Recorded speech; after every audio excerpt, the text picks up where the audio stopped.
पूरी दुनिया जाहिलियत, शिरक व जुल्म व जबर के गहरे में थी। अरब खसूसन ऐसा मारूफ था जहां बुत परस्ती का गलबा था।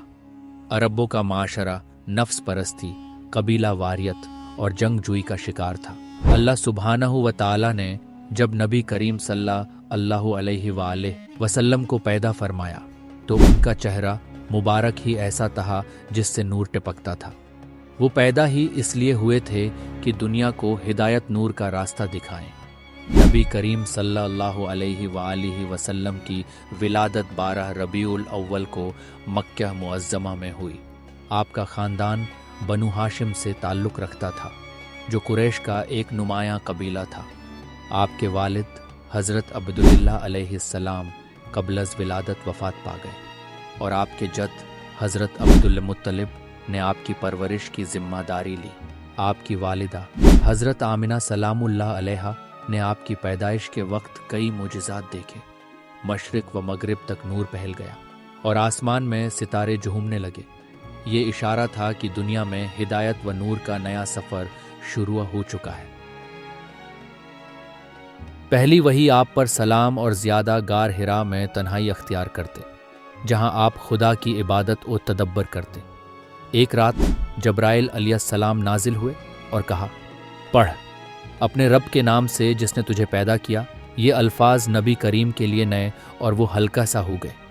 जिब्राइल अलैहिस्सलाम ने इन अल्फाज की तकरार की और इस तरह हल्का सा हो गए। अवलीन वही का नुज़ूल हो गया। नबी करीम गार से निकलकर घर वापस आए और हज़रत खदीजा सलामुल्लाह अलैहा के पास पहुँचे। उन्होंने नबी करीम को दिलासा दिया और कहा, वल्लाह आप कभी गलत नहीं हो सकते। आप रिश्ते निभाते हैं, ज़ईफ़ों की मदद करते हैं और मुहताजों का सहारा बनते हैं। ये मारूफ लम्हा इस्लाम की इब्तिदा का पहला कदम था। आप अलैहिस्सलाम ने अपने करीब तरीन रिश्तेदारों को बुलाया और उन्हें कहा, ए बनु हाशिम, मैं तुम सब को इलाही अजाब से खबरदार करता हूँ। करेश के बुजुर्गों जैसे अबू लहब ने आपका मजाक उड़ाया, मगर मौला अली अलैहिस्सलाम ने आपका साथ दिया और कहा, मैं आपका साथ दूंगा चाहे मुखालफत कितनी ही ज़्यादा हो। उस वक्त हज़रत खदीजा, मौला अली, हज़रत अब्बास और अबू तालिब ने इस्लाम कबूल कर लिया। नबी करीम ने जब कुहले आम इस्लाम की दावत दी तो कुरैश के मुशरिकीन ने जुल्म व सितम शुरू किया। हज़रत बिलाल रज़ी अल्लाह अन्हु को तपती रेत पर फेंक कर ज़ोर ज़बरदस्ती की गई। वो अपनी कमज़ोर आवाज़ में सिर्फ ये कहते, एक खुदा, एक खुदा। हज़रत सुमैया रज़ी अल्लाह अन्हा को शहीद किया गया और उनके शौहर हज़रत यासिर रज़ी अल्लाह अन्हु को तौर पर कत्ल किया गया। नबी करीम पर भी कचरे फेंके गए और आपके रास्ते में कांटे बछाए गए, मगर आप अलैहिस्सलाम ने हमेशा सब्र व मोहब्बत का मज़ाहरा किया। जब कुरैश के मुशरिकीन नबी करीम को इस्लाम की दावत से रोकने में नाकाम रहे तो उन्होंने बनु हाशिम कबीले को बहीमाना बायकाट का निशाना बनाया। ये बायकाट नबी करीम, आपके ख़ानदान और मुसलमानों के ख़िलाफ़ एक शदीद इक़्तिसादी और इज्तिमाई साजिश थी।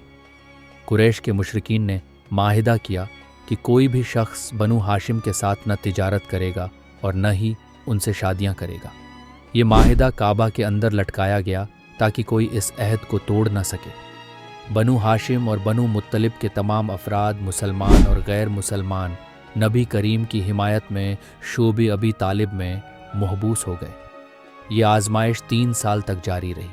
शोबे अबी तालिब मक्का के करीब एक तंग वादी थी जहां मुसलमानों को ज़िंदगी बसर करना पड़ी। इन सालों में खाने पीने की चीज़ें ख़त्म हो गईं। हद थी कि मुसलमानों को दरख्तों के पत्ते खाकर गुजारा करना पड़ा। बच्चों की भूख से रोने की आवाज़ें दूर दूर तक गूंजतीं, मगर इसके बावजूद नबी करीम ने सब्र व हिकमत से इस आजमाइश को बर्दाश्त किया। 3 साल बाद अल्लाह सुब्हानहू व तआला ने इस जुल्म के खात्मे का इंतज़ाम किया।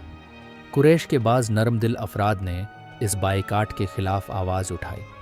जब काबा में लटके माहिदे को निकाला गया तो देखा गया कि उसे दीमक खा चुकी थी। ये माजिज़ा देखकर कुरैश का बायकाट ख़त्म हो गया और नबी करीम के लिए मक्का के दरवाजे दोबारा खुल गए।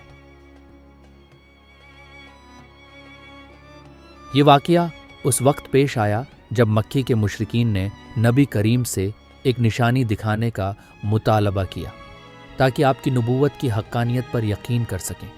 قریش نے نبی سے کہا، اگر آپ واقعی اللہ کے نبی ہیں تو ہمیں کوئی خدائی نشانی دکھائیے۔ اللہ سبحانہ و تعالیٰ نے نبی کریم علیہ السلام کو یہ معجزہ عطا کیا۔ نبی کریم نے اپنی مبارک انگلی کی طرف اشارہ کیا اور اللہ کے حکم سے چاند 2 ٹکڑوں میں تقسیم ہو گیا۔ اس معجزے کو دیکھ کر بعض لوگوں نے اسلام قبول کر لیا، مگر مشرکین نے اسے جادو قرار دے دیا۔ اس معجزے کا ذکر قرآن کریم میں سورہ القمر میں موجود ہے۔ قریب آ گئی قیامت اور چاند شک ہو گیا۔ عام الحزن نبی کریم کی زندگی کا وہ سال تھا جس میں آپ نے 2 اہم شخصیات، حضرت ابو طالب اور حضرت خدیجہ کو کھو دیا۔ یہ دونوں شخصیات نبی کریم علیہ السلام کے لیے نہایت اہم تھیں اور ان کا صدمہ نبی کریم کے لیے بے حد دل خراش تھا۔ حضرت ابو طالب علیہ السلام نبی کریم کے چچا تھے اور بچپن سے لے کر نبوت کے دوران آپ کے سب سے بڑے سپورٹر رہے۔ حضرت خدیجہ سلام اللہ علیہا نبی کریم کی پہلی زوجہ اور اسلام کی پہلی مسلمان خاتون تھی۔ انہوں نے نبی کریم کو اپنے مال اور جان سے سپورٹ کیا۔ آپ کی وفات نبی کریم کے لیے ناقابل تلافی صدمہ تھا۔ نبی کریم نے اس سال کو عام الحزن قرار دیا، یعنی غم کا سال، کیونکہ دنیا میں آپ کے سب سے بڑے حامیوں کا سایہ اٹھ گیا۔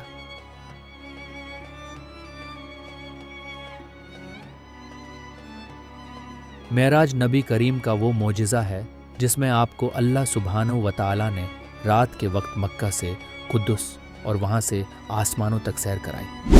قرآن کریم میں اس واقعہ کو یوں بیان کیا گیا، پاک ہے وہ ذات جو اپنے بندے کو رات مسجد حرام سے مسجد اقصیٰ تک لے گئی، جس کے گرد و نواح کو ہم نے برکت دی تاکہ ہم اسے اپنی نشانیاں دکھائیں۔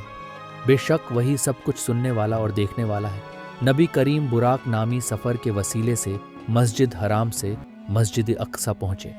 وہاں آپ نے انبیاء علیہم السلام کی امامت فرمائی۔ مسجد اقصیٰ سے آپ علیہ السلام آسمانوں کی سیر کے لیے روانہ ہوئے۔ نبی کریم سدرہ المنتہا پہنچے، جس کے آگے جبریل علیہ السلام بھی نہ جا سکتے تھے۔ وہاں اللہ سبحانہ و تعالیٰ نے نبی کریم سے حضرت علی علیہ السلام کی آواز میں کلام فرمایا۔ اللہ سبحانہ و تعالیٰ نے اس مبارک سفر کے دوران امت محمدیہ کے لیے 5 وقت کی نماز فرض فرمائی۔ اسلام کے تیز پھیلاؤ سے قریش کے مشرکین خوف زدہ ہو گئے۔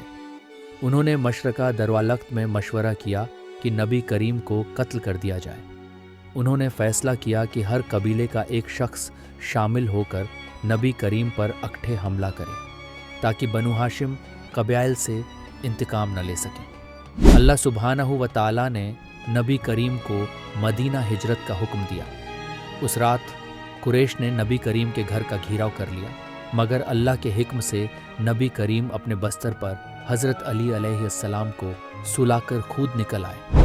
نبی کریم حضرت ابو بکر صدیق رضی اللہ عنہ کے ساتھ غار ثور میں چھپ گئے۔ مشرکین ان کے تعاقب میں غار کے قریب پہنچ گئے، مگر اللہ نے غار کے منہ پر مکڑی کا جال بند دیا اور کبوتر نے اپنا گھونسلہ بنا لیا۔ قریش یہ سمجھے کہ یہاں کوئی نہیں آیا اور واپس لوٹ گئے۔ چند دنوں کے بعد نبی کریم اور حضرت ابو بکر رضی اللہ عنہ مدینہ پہنچ گئے۔ مدینہ کے لوگوں نے نبی کریم کا خوب استقبال کیا۔ نبی کریم نے مدینہ میں مسجد نبوی کی تعمیر کی، جس نے دنیا کی پہلی اسلامی ریاست کو مضبوط بنیادیں فراہم کی۔